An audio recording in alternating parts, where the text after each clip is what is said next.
to Hi everyone, my name's Aaron and I am proud and excited to be here with Mitchell Gorgichuk, the co-founder and CEO, also the inventor of the HydroBucket. Today we're going to be talking about what you need and how to get started with a deep water culture hydroponic grow. So Mitch is the expert. He has been growing for a number of years, which he'll talk a bit about his experience. So Mitch, excited for today's content. Thank you so much for your time. Over to you. All right, thanks, Aaron. Yeah, so we're super excited to get this webinar underway, right? We're looking to help people get into deep water culture hydroponics and help you understand that it's not as hard as you think. So here we go. What you need and how to get started with a deep water culture hydroponic grow.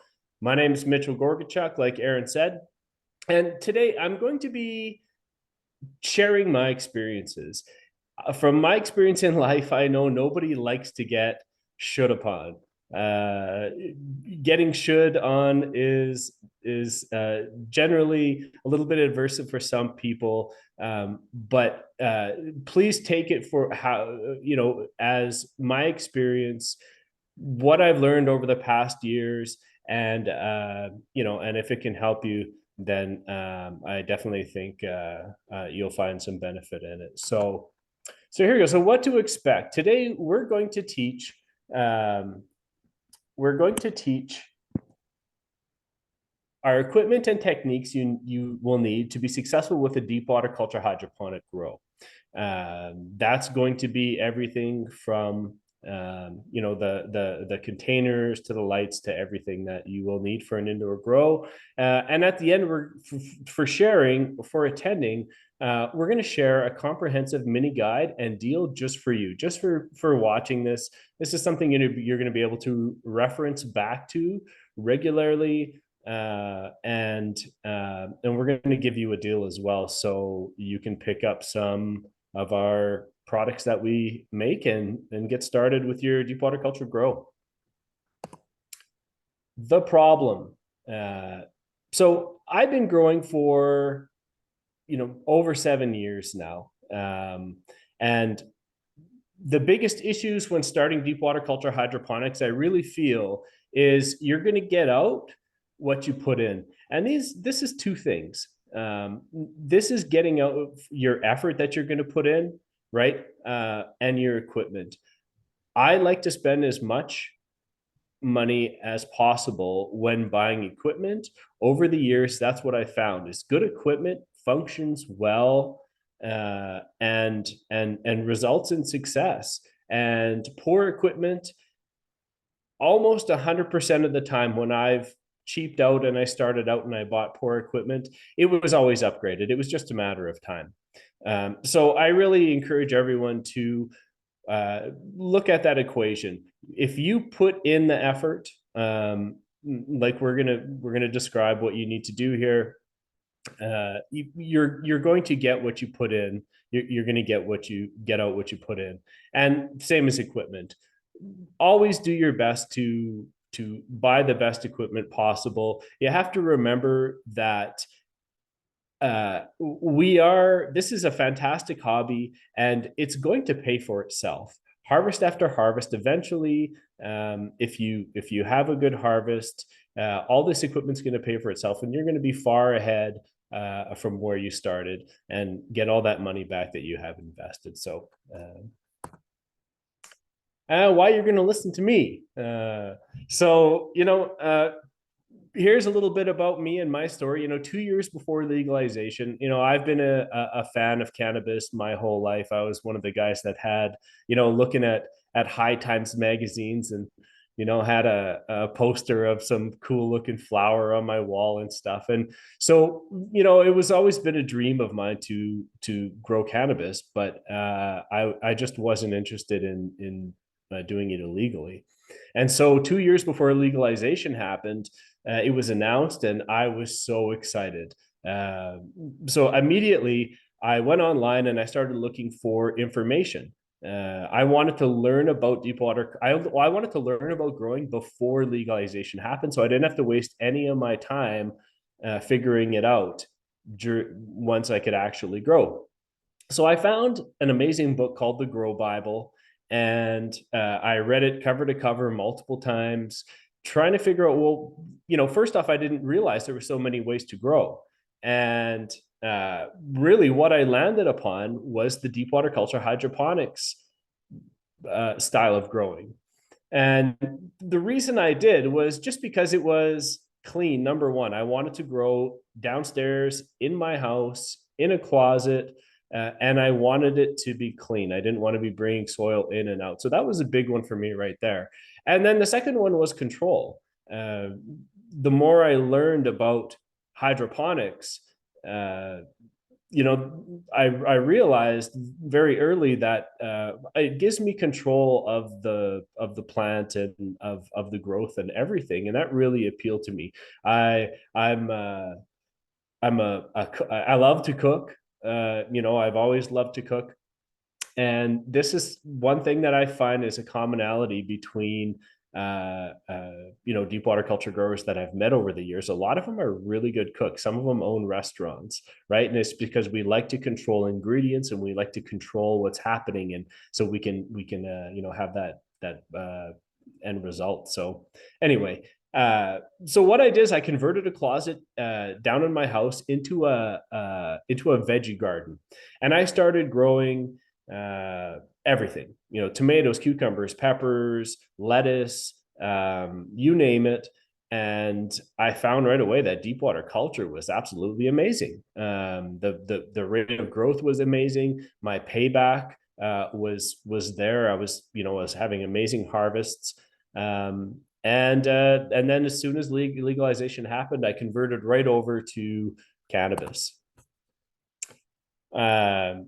So one of the things I realized right away, once I got into growing cannabis downstairs in a tent, I realized that I had this amazing style of growing that I fell upon, which was deep water culture hydroponics. I loved everything about it, except for the equipment. I found right away that I had massive cucumber plants, massive tomato plants, massive pepper plants. They were huge. They grew fast. It was clean. I loved it.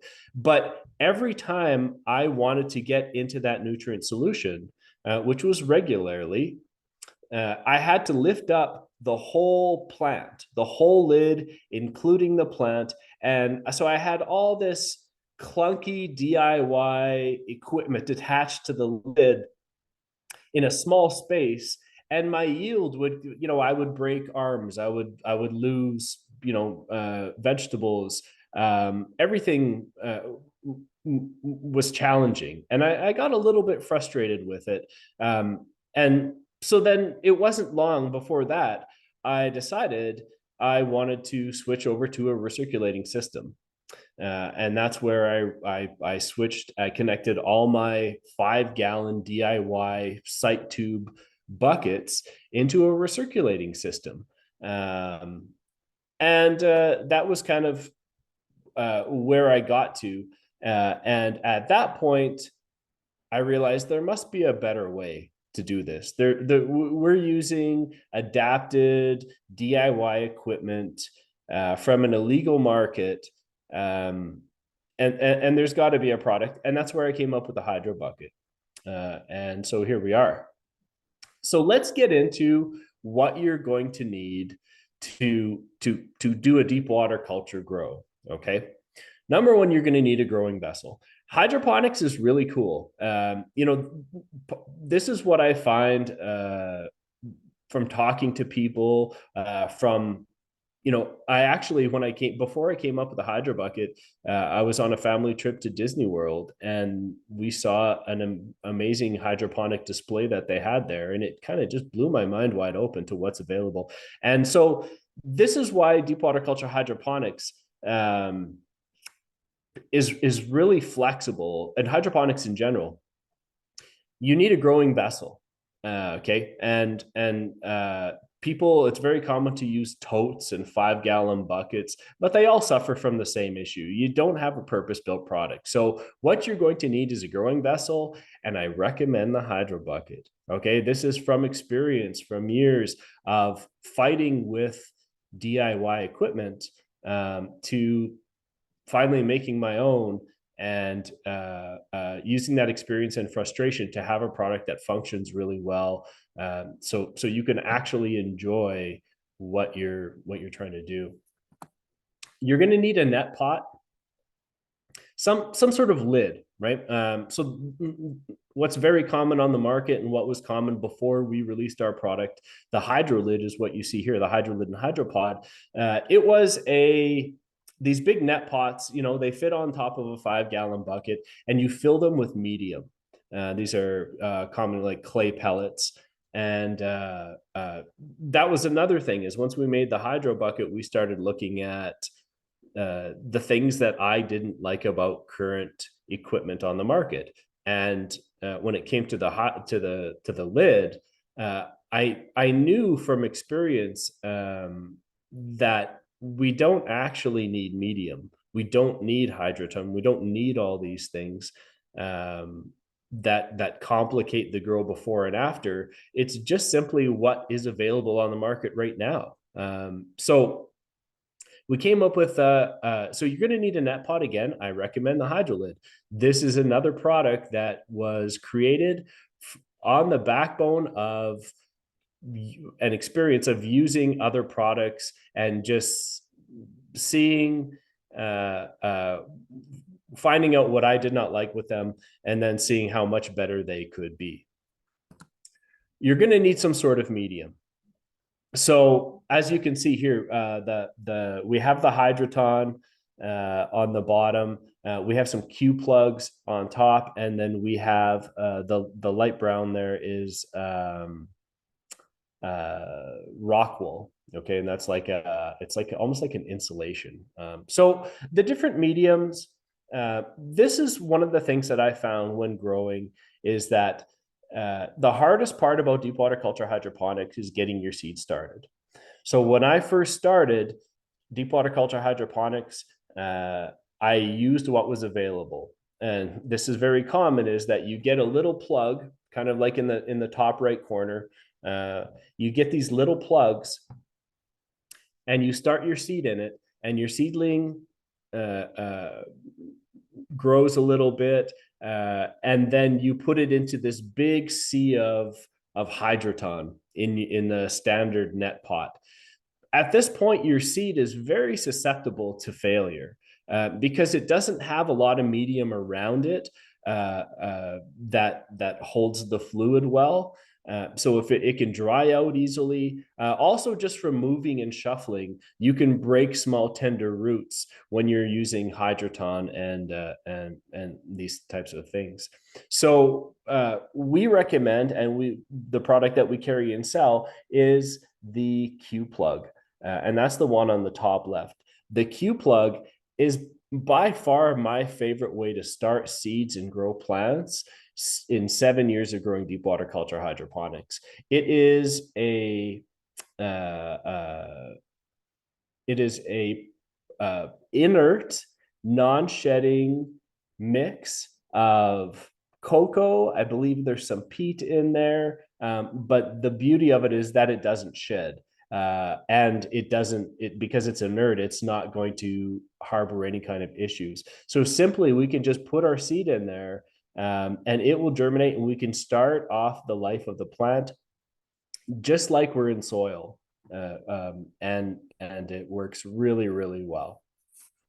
Stuff like, which is very, very common, like rock wool at the bottom left. Rock wool has been the go-to for so many years for many growers, and is still very commonly used. But the problem with rock wool is it can compact, it can become oversaturated easily, which can cause issues. And it's not a renewable resource. So there's some issues with rock wool that I was super excited to get away from once we started using Q plugs. Maintenance in your garden. This is another thing that you want to pay attention to when you're doing deep water culture hydroponics. Okay. I really recommend some of the stuff, equipment that you're going to need. Get some gloves, right? Especially when you're growing cannabis, things get sticky. And also just from protecting your hands and stuff. I mean, even safety glasses aren't a bad issue, a bad idea, because we are dealing with stuff like pool shock. We're dealing with stuff like pH up and pH down, so acids and bases, and you get a splash of that stuff in your eye, is not going to be good for you, including on your hands. So you want to get some gloves. This is going to be something you're going to be using regularly. You're going to need alcohol. We want to be able to sterilize anything whenever we want to and be creating a clean grow environment. But also with cannabis, alcohol dissolves resin, and anyone who's ever grown cannabis realizes how sticky it is, especially when it's in the garden before it becomes dried and cured. It can become very sticky, and everything can become very smelly. So alcohol is a great thing to have on hand. You will use it regularly. Pool shock. So this is one of those products that we'll talk about a little bit more. But we need a way to, again, sterilize, sanitize, clean our equipment. Alcohol is good for certain things, but not for cleaning your hydro buckets, not for cleaning your your containers or your lids and stuff like that. So we want something as a cleaning agent, a sanitizing agent, and pool shock or chlorine, stuff like that are excellent products, widely available. Syringes. These are, you need something, again, we're measuring things similar to being in the kitchen or mixing a hot tub or taking care of an aquarium. We're taking volumes of different liquids and we're mixing them in to create a nutrient solution, and the accuracy counts, right? Just like in the kitchen, if you're baking a cake, you have a formula there. If you get something right, or you have too much flour or whatever it is, you're not going to have the same result. This is the same thing in deep water culture hydroponics. We want to be accurate. Syringes are widely available, from big ones to small ones, from 1 milliliter up to 60 milliliter syringes. I love them.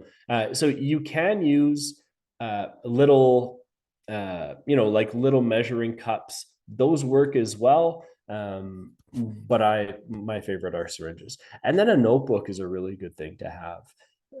Having a notebook, you can record what you're doing on a daily basis, and you can always look back from grow to grow. This is a common thing, whether you're growing or you're it doesn't matter what it is, fly fishing.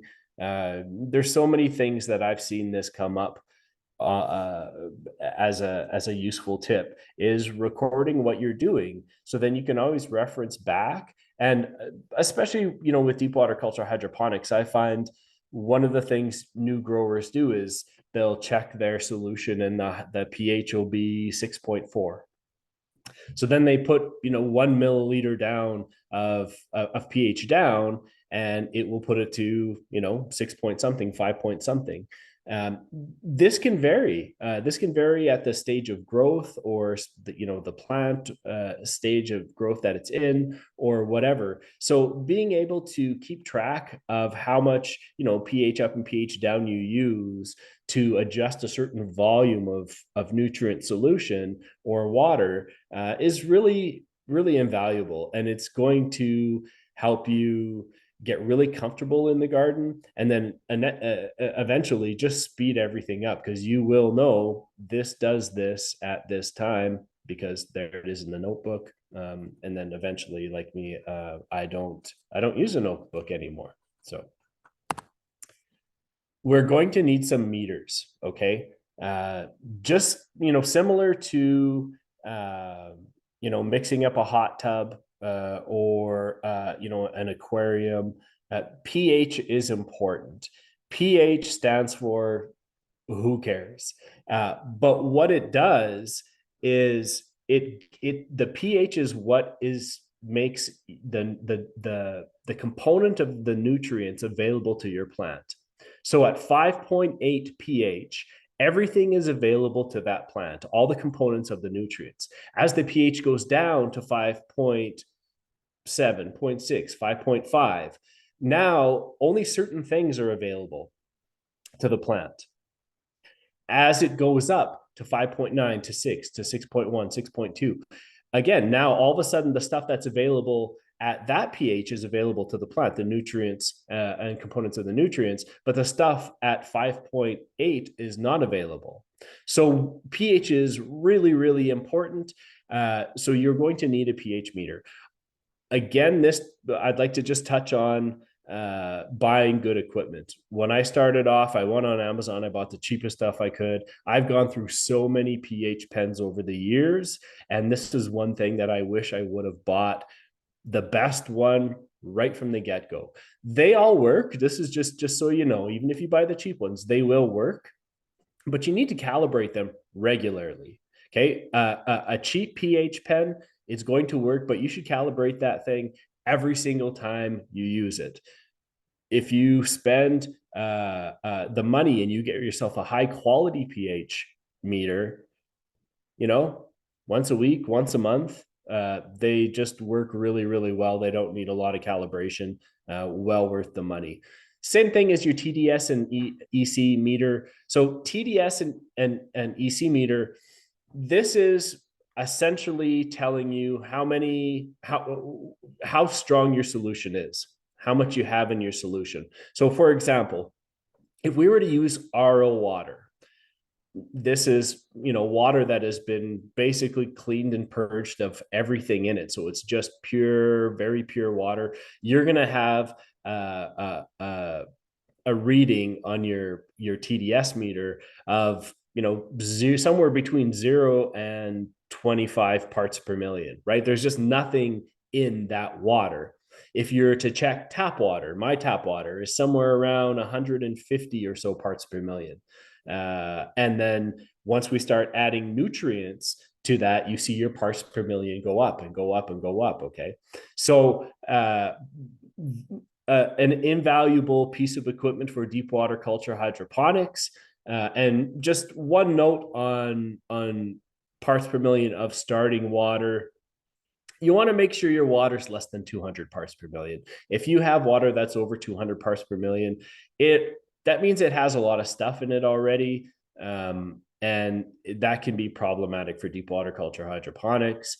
But most water is under 200 and is usable. I think that is, and here's one other meter. We don't have it on the screen right now, but if this is making sense to you, where I'm saying spend money, get good equipment, one thing that you may want to consider is an ORP meter, ORP. So an ORP meter measures millivolts. Basically what that means, it's a meter that can measure how sanitized your solution is. Okay. So I grew for 6 years without an ORP meter, just fine, no problem. Okay, it's not required, but I just recently started using it, and I feel like it's the final piece of the puzzle. Again, I don't mind spending money to have an amazing harvest at the end, and with an ORP meter, I can measure exactly how sanitized my solution is, and by keeping my solution just perfectly sanitized, not over sanitized so it's hard on the plant, and not under sanitized so it's open for contamination to start growing and getting into your root zone. Perfectly sanitized, you'll never have an issue with your root zone and your root mass and your nutrient solution. So something to consider, again, depending where you're at and what your budget is. pH up and pH down. We're going to need adjusters. Okay. So again, I recommend daily for new users. Keep your notes. You're going to go in. The HydroBucket has that amazing side reservoir. You take the cover off, you put your pH pen in, and you check. One thing I do recommend, just a bit of a deviation here, is to take your air stones out. And this is, again, is another reason why the HydroBucket shines, because you can just take your air stone out, check your air stone to make sure it's okay. You know, I usually just set it on the hydro lid. But when you're checking your solution, if your solution is full of air, the meter can't read it as easily as it should, because it is full of air instead of just solution. So I like to take my air stone out, check my solution, check my pH, check my my TDS, and then I do my adjustments, and then I put the air stone back in. But you're going to need some pH up and some pH down. This can come in powdered forms. This can come in liquid forms. Very common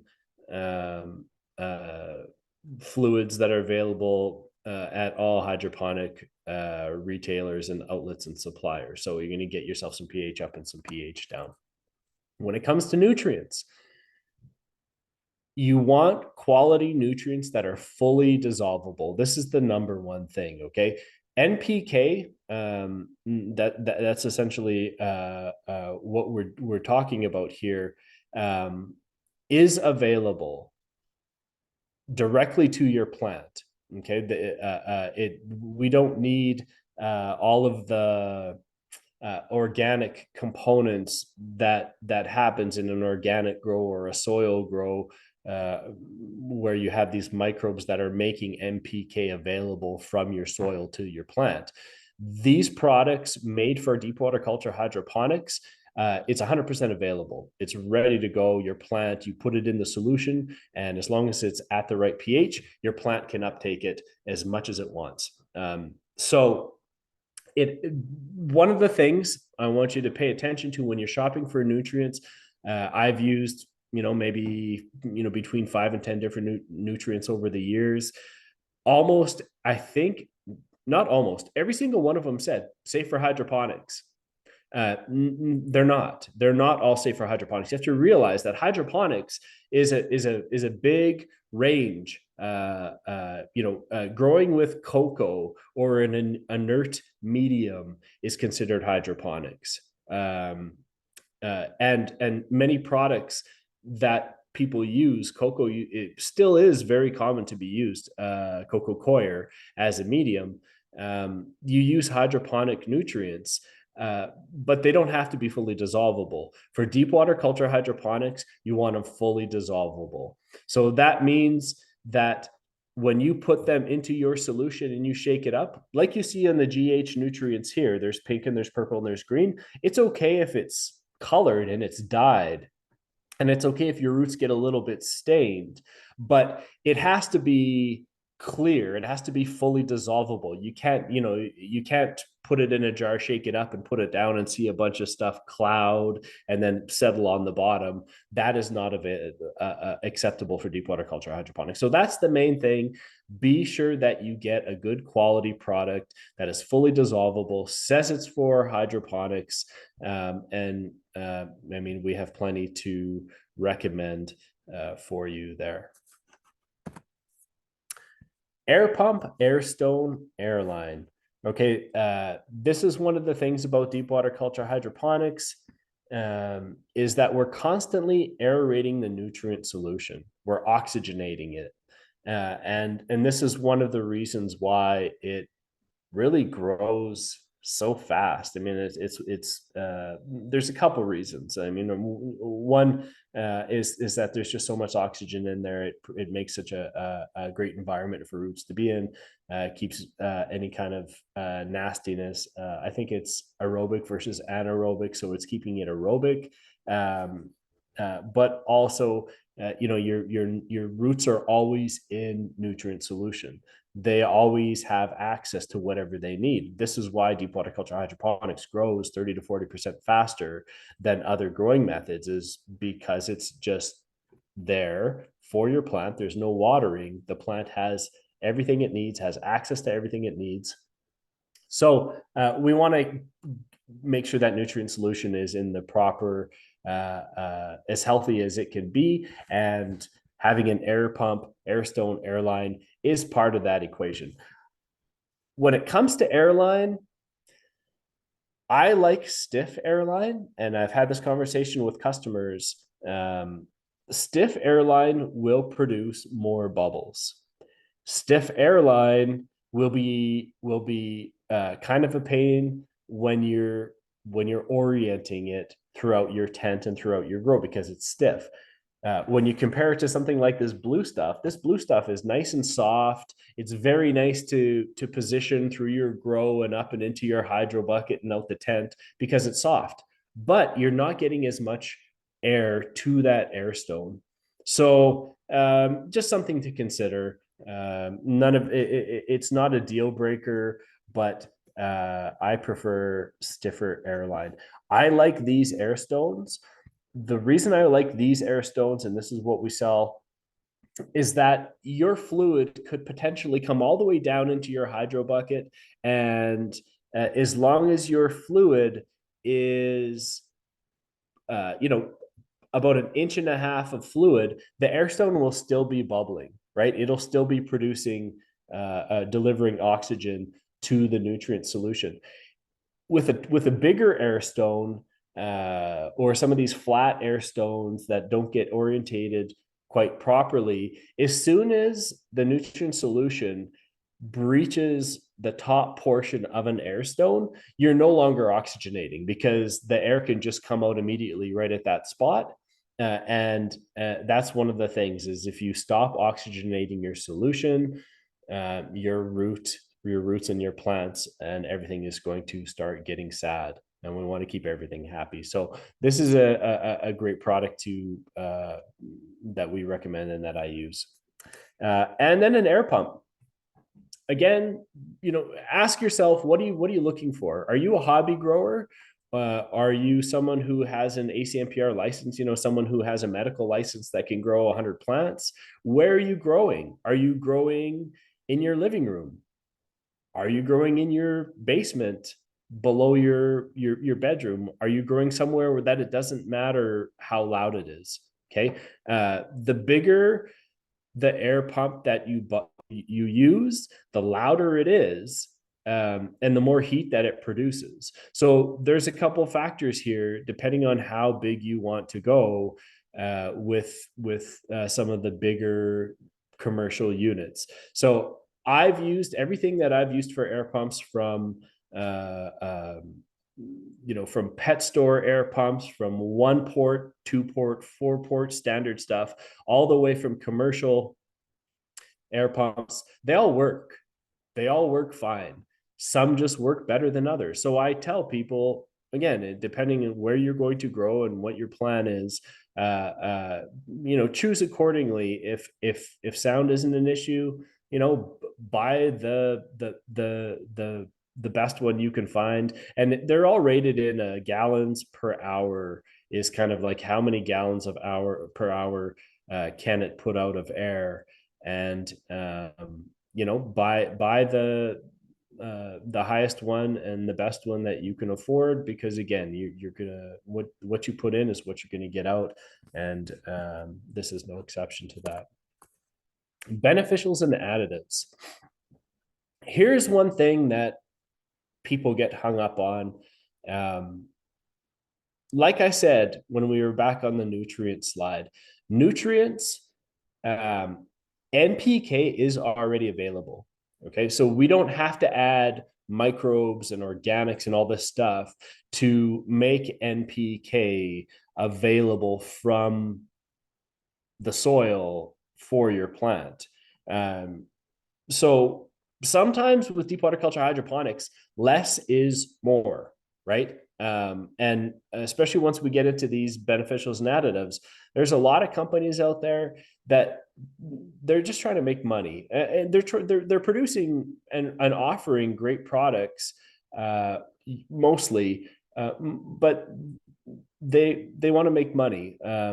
So sometimes less is more, and I really only recommend using the minimum amount of products that you need. I've gone full scale. I've used everything. I've used as much as possible, and through my experience, it's what I found is, you want to use as little as possible. So when we're talking about beneficials and then additives, beneficials would be something like uh, uh, microbial mass. Okay, so these are some a product of microbes that will coat your roots, and they will allow better uptake of that NPK from the solution by your plant. Okay. Another beneficial that I would use would be something like hygrozyme. Hygrozyme is an enzyme, and you put it in your solution. Highly recommended to use this product. So this will inhibit root rot. Essentially, there's a couple of things that it does. Is it inhibits root rot. It allows you to grow at a slightly warmer temperature, and it also, the enzymes will essentially eat, it will eat any kind of dead roots or roots that get knocked off, or let's say you drop a little bit of a piece of a leaf down into your nutrient solution. This is going to consume those organics and take them out of solution. So because if they stay in solution, they're going to rot, and then that's going to spread and cause basically a rot spot in your roots. Your roots are going to start rotting, and then you're going to jeopardize your growth. So using a product like this is going to inhibit that from happening, and also it's going to create some food and beneficial uptake from what it is consuming for your plants. So excellent. And then when we're talking about additives, beneficials and additives, I kind of classify them as the same thing, but something like an additive would be silica. Silica has a large following, and it can be a really beneficial product to use. So this is something that you may want to consider. But again, the same thing as nutrients. You want to make sure what you're using dissolves well. This is one of those categories where I've seen a lot of beneficials and additives that say they're safe for plants, for hydro, for everything, and you mix it up in your water, and it's a solution, and it just turns it brown, and then it coats your roots, and you get this biofilm on your roots, and it just turns into a nightmare. So you want to use products that work well. Feel free to reach out. I'll be happy to recommend which ones you should use. But yeah, beneficials and additives, there's plenty out there. Just stick with less is more. Lights.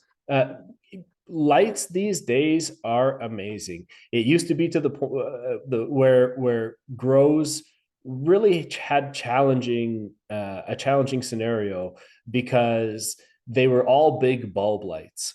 They used a ton of power, and they created a ton of heat. And you had to switch your bulbs depending on which portion of your grow, which stage of your grow you were in, because they only did a certain spectrum. So you had to use one for a certain stage, and then one for another stage. These days, LEDs are amazing. Full spectrum, adjustable spectrums. They produce way less heat, considerably less heat. They have removable drivers. So you have your LED light that emits the light, but then you have it's called the driver, and that's what your power comes into, and then delivers that to your light. A lot of lights these days, they have drivers that are removable. So now we can take that driver, it looks like an amplifier for speakers or whatever, and you can put that outside of your tent. And so now we have just our lights inside producing very little heat, giving us exactly the spectrum we need from start to finish for your grow. And it makes it much easier to control the heat. And as well, your power bill isn't going to be through the roof like some of these big bulb lights that we've used in the past. Environmental controls. I really find that growing is about environmental control. Truly, all the hassles and struggles that I've had in growing over the years was mostly fighting with temperature and humidity, right? And figuring out how to move that air to make sure that I keep my temperature and humidity in the right range.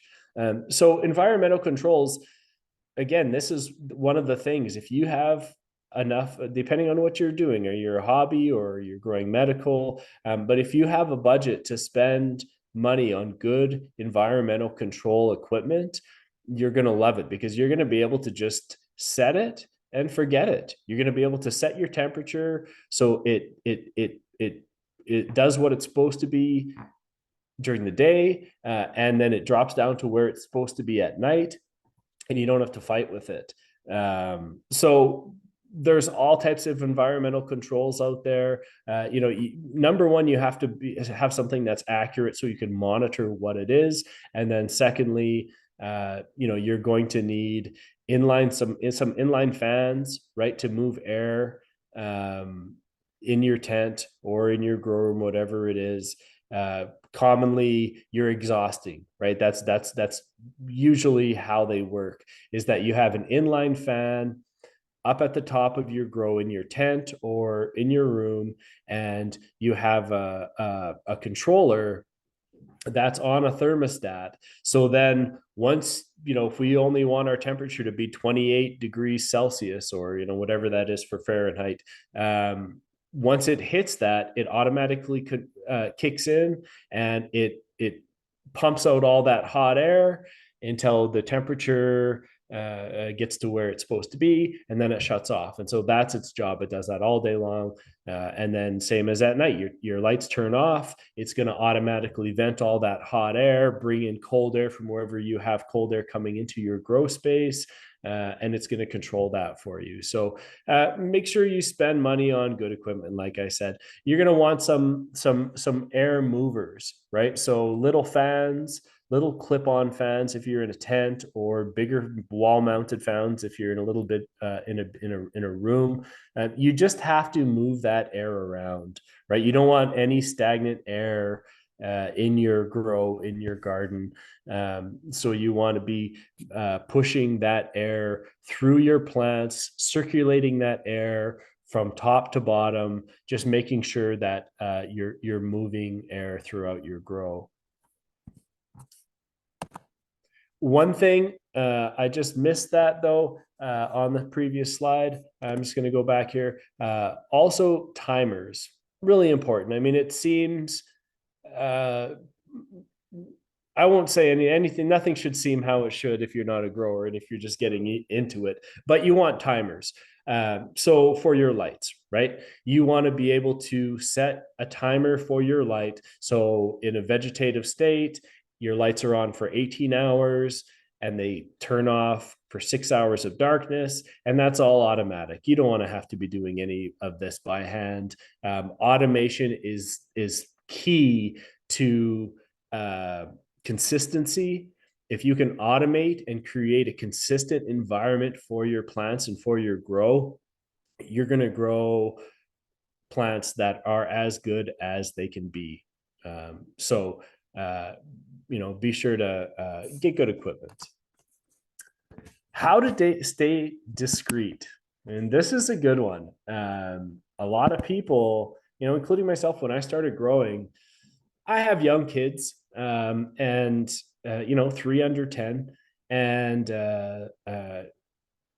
I don't want as much as I love cannabis and I'm a huge advocate, I don't want to impact their life and their friends and their social, options at school, because they go to school and they reek like they live in a grow op. So you want to be discreet, right? If that's important to you, I want to be discreet. Here's just some of the things I've learned over the years on how to do that. Carbon filters. Again, this is common equipment available at every grow shop. And essentially you're hooking up your carbon filter inside of your tent. So you're pulling through your carbon filter that direction, and you have your fan over here, and you're dumping that air out. And the carbon filter scrubs any scent that is being produced from your plants. So then you can take that air and pump it out outside, and it's not going to smell. So your neighbors don't have to know that you're growing if you don't want them to. Or I've even seen people use carbon filters in their tents right in their house. I wouldn't believe it if I saw it, but it's enough to knock the smell out to the point where you can leave your house and you don't smell like you're a cannabis grower, if that's important to you.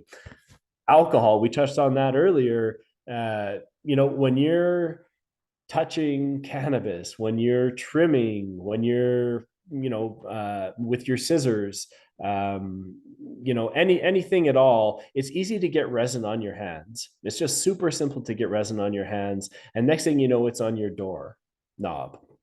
So then next thing you know, it's on the next door knob, and you're just coming and going, and you don't even touch your plants, and it just starts spreading because it's so sticky. So alcohol is key in your garden to keep that resin under control and keep it where you want and keep it where you don't want it to be. Having a separate set of clothes is a great one, because again, I'll go into my garden and I love being in with my plants. I'm right in there. I'm touching them. I'm smelling them. I really enjoy being with my plants, and it's easy for me to just rub my shoulder or rub my head because I'm underneath checking the pH in my hydro buckets, and the back of my head touches a lower arm, and it gets covered in resin, and then I can't figure out why I smell like cannabis all day. So having a separate set of clothes that you wear that are your garden clothes, even if it's those white coveralls or whatever, this goes a long way to control the scent. Again, if that's important to you. And one thing about those separate set of clothes, don't wash them in your washing machine if you don't want the rest of your life and clothes to smell like cannabis, because that soap does not dissolve resin. Only alcohol, like some sort of solvent, dissolves it. So you can't just wash growers cannabis clothes in a washing machine. You're just going to stink up your washing machine, and then it's going to be the next load of laundry that physically rubs all that resin that you've put into your washing machine off onto them, and then it goes from there into the dryer, and then your whole life starts smelling like cannabis. So just something to keep in mind. Here's another one that I found was absolutely excellent way to control your cannabis grow up if you're trying to be private and sneaky, is to turn your furnace off when you're in your tent. Most furnaces, it's just a simple switch on the wall, right, where you can just walk into your furnace room and just turn the switch off, and it just turns your furnace off, and when you're done, you turn it back on. I found no matter what I did at certain stages of my grow, especially when I was harvesting, and you're like at harvest, that's the peak expression of those terpenes and that resin, and it absolutely, I say reeks, but smells amazing to me. But if you don't like that smell, it is so strong. So that's one thing I found was turn your furnace off. That now there's no movement through your air. Now you can go into your grow, you can turn your your fan on that's exiting, that's scrubbing the air through your carbon filter and putting out into your room or outside. And it's really controlled and contained. Everything is right there going through the carbon filter, and it's not getting circulated through your room. So you can turn your furnace off, go check your plants, feed your plants, check your pH, do your trimming, do whatever you need to do. Zip up your tent, close it up, turn your furnace back on. It is a great way to keep your house and your life not smelling like cannabis, if that's important to you. We have a deal. We love doing deals for people to get a package that's going to give you everything that you need to crush your grow, to not have to be fumbling and going out and buying a whole bunch of stuff in a whole bunch of places.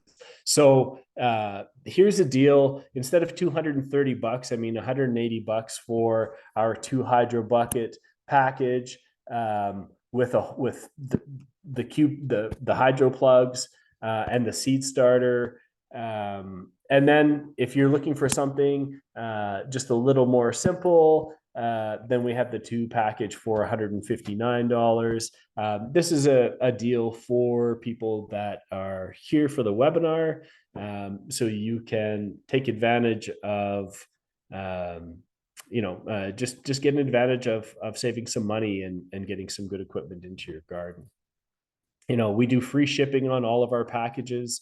That's nice because this is some bulky equipment, and shipping has been a struggle for us over the years.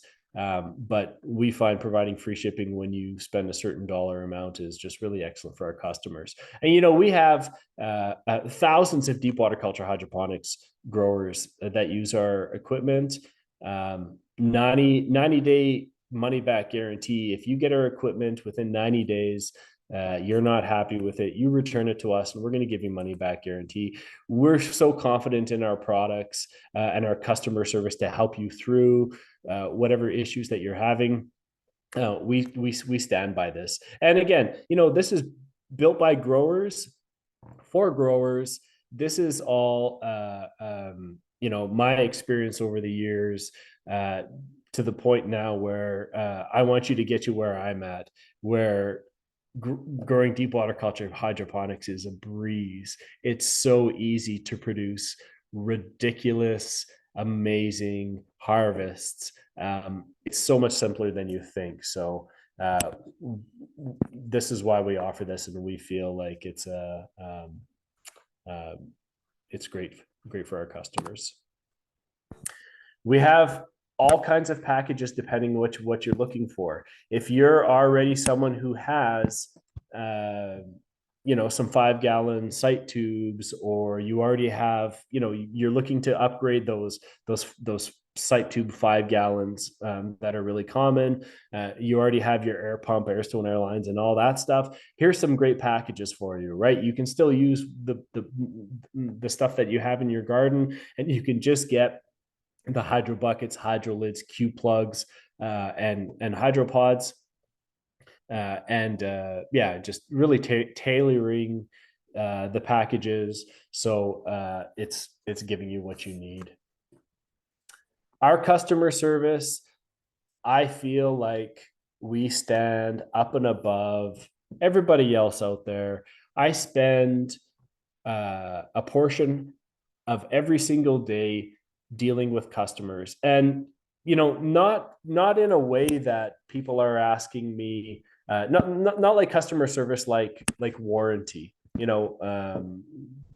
That's not what it is. The customer service we're providing is you messaging me and saying, I can't figure out why is my pH rising? Why are my roots turning brown? Why do my leaves look like this? Why can't I get my temperature right? Most of this is fairly easy to get past. And I love growing, and I love helping other growers get their grow set up and having success.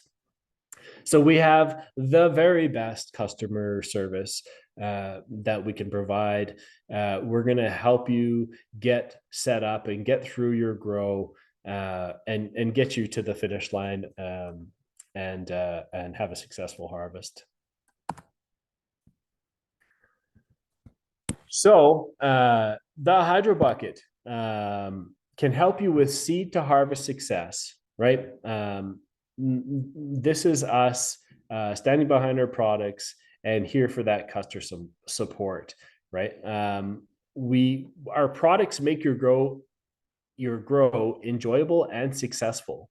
Okay, this is part of the reason why deep water culture hydroponics is only for certain people right now in the market, is because they're using products that are adapted. Yes, they work, but they're kind of a pain in the butt.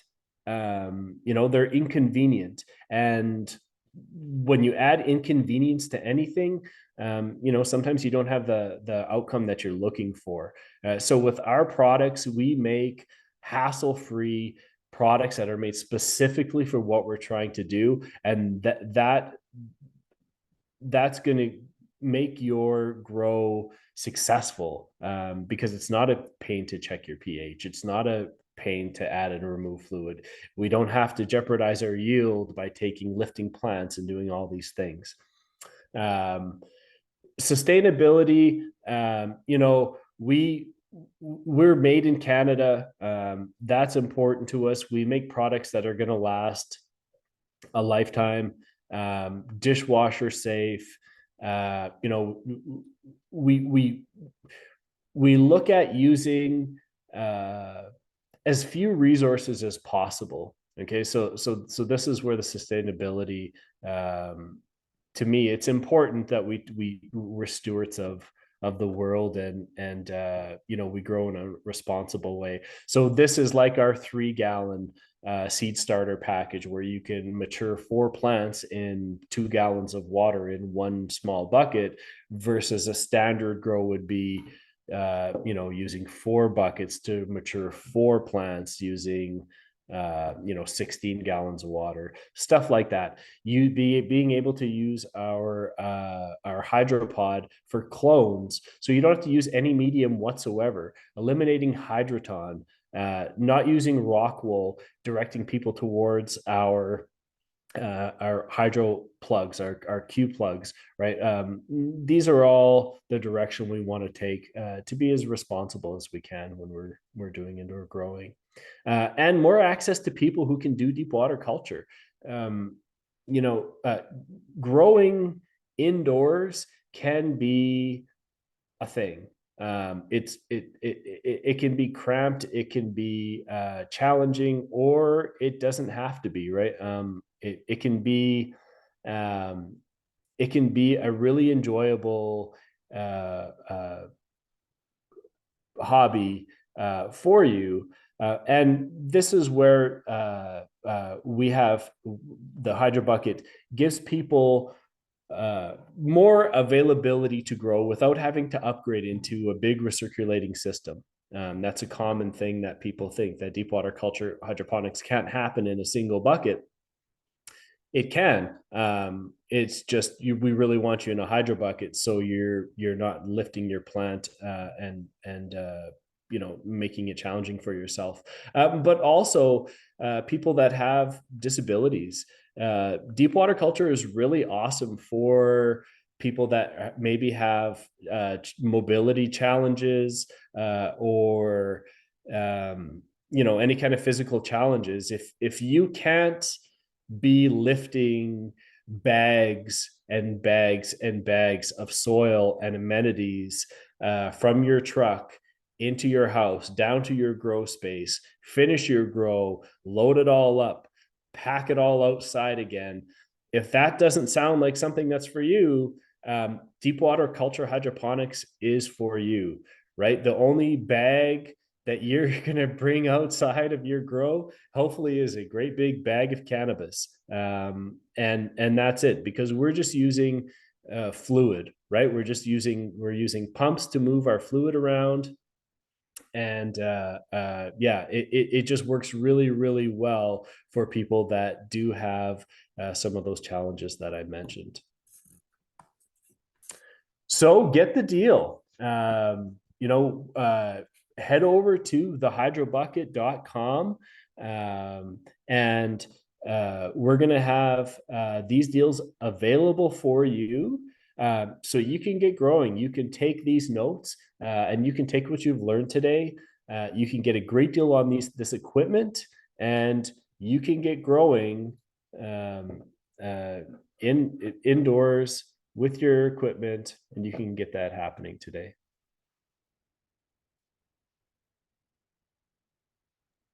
Awesome. Well, thank you so much, Mitch. I really appreciate the time that you've taken to help all the aspiring and current hydroponic growers out there to, know what the right system is, how to set everything up, the right products to use. Although it seems complex, you've made it seem a lot more easy. So thank you again for taking the time. Yeah, thanks, Aaron. That's one of the things we hear. People think it's a little more challenging than it is, but I mean, we're here to change that. So Awesome. Cool. So, Mitch, I do have some questions that have come in that I'd like to get into here. We have a few questions. So, the first question that we have, I'm just going to, if you could just stop your screen share for me. sure. Perfect. All right. So, we have a couple questions here. The first question that I have, Mitch, is how often do you need to clean your hydro bucket? Yeah, it's a great question. I clean my hydro buckets in between grows. Excuse me. So I will go right from seedling right to harvest. And then at that point, that's when I will do a full clean of everything before I get my seedlings again. Yep. No need to do it in between. Perfect. How many buckets should a new grower start with? Okay, so number one, check your local laws, right? We don't want to tell you to go ahead and do something illegal. But what I like to say is um, your standard space that you should approach is a 2 foot by 2 foot space per plant, right? So that equates to a 4 by 4 tent, a 4 foot by 4 foot tent. The standard is going to be 4 hydro buckets. If you were to have a 2 foot by 4 foot tent, that's going to be 2 hydro buckets, right?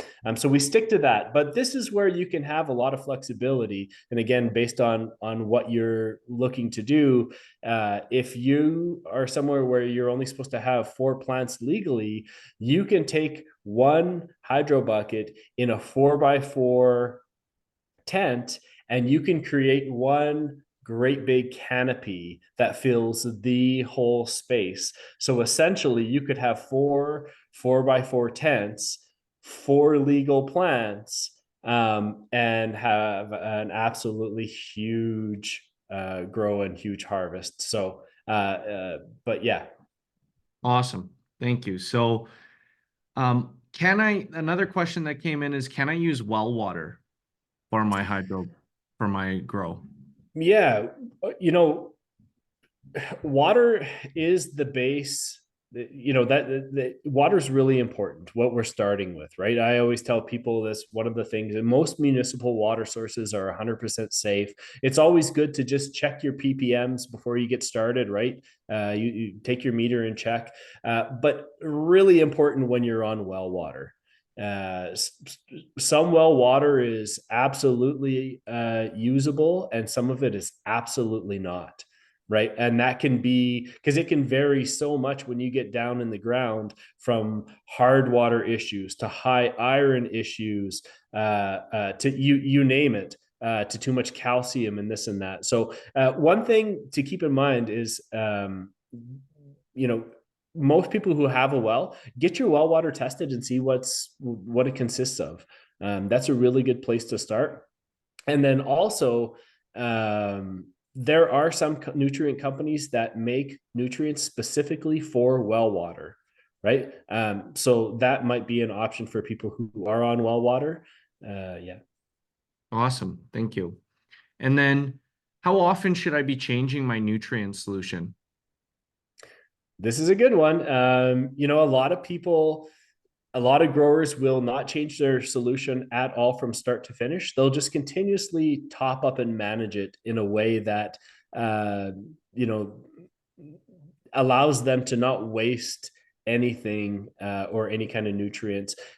Personally, I think I prefer to, every 2 weeks, I like to change it out.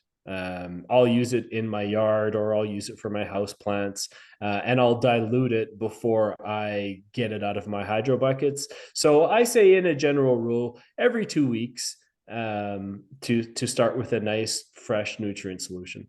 Got it.